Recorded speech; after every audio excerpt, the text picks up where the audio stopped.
Hi friends, உங்கள் ரம்யா அதர்வா. இன்றைக்கி என்ன பார்க்க போகிறோன்னா தடியங்காய் சாம்பார் தான். அதுக்கு இந்த மாதிரி ஒரு 150 கிராம் பருப்பு எடுத்து கழுவி வச்சுக்கோங்க. அப்புறம் நான் இன்றைக்கி ஒரு பீஸ் மட்டும் தான் தடியங்காய் எடுத்துக்கிறேன். அதையும் தோல் நீக்கி நல்லா சீவி கட் பண்ணி வச்சுக்கோங்க. அப்புறம் நம்ம எடுத்து வச்சுருக்க பருப்பு, ஜீரகம், வத்தல் தூள், வெள்ளைப்பூடு போட்டு நல்லா வேக வச்சு எடுத்துக்கோங்க.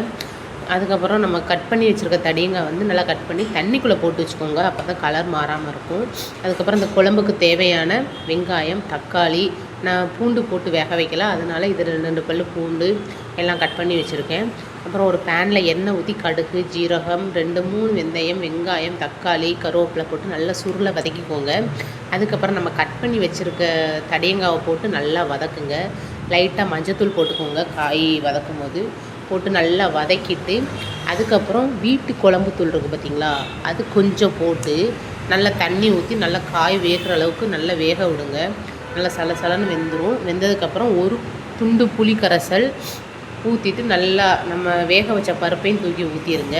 நல்லா கொதிக்கவும் நம்ம வேக வச்ச பருப்பையும் தூக்கி ஊற்றிடுங்க. நான் இன்றைக்கி சாம்பார் பொடி வந்து கட்டி கட்டியாக இருக்குன்னு லேசாக தண்ணியில் கரைச்சி ஊற்றினேன். லாஸ்ட்டு குழம்பு இறக்குற ஸ்டேஜில் நம்ம என்ன பிராண்டு சாம்பார் பொடி யூஸ் பண்ணுறோமோ அதை அப்படியே கரைச்சி ஊற்றுங்க.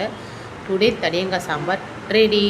இப்படி நீங்கள் சாம்பார் வைக்கும்போது நல்ல மணமாகவும் டேஸ்ட்டாகவும் இருக்கும். ட்ரை பண்ணி பாருங்கள். பாய்.